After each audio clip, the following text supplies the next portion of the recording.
என் சொந்தம் ஈரேழு ஜன்மங்கள்.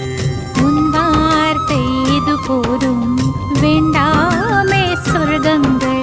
தந்தன தந்தன தை மாசம் அது தந்தது தந்தது உன்னத்தான். சந்தன சந்தன மல்லி வாசம் தென் சிந்தது சிந்தது இப்பதான். என்னது என்னது இந்த நாணம் மெல்ல கொல்லுது கொல்லுது என்னத்தான். தொட்டது தொட்டது இப்ப போதும் மட மத்தது மத்தது இப்பதான். ஆத்தாடி ஆத்தாடி என் நெஞ்சில் காத்தாடி ஐயா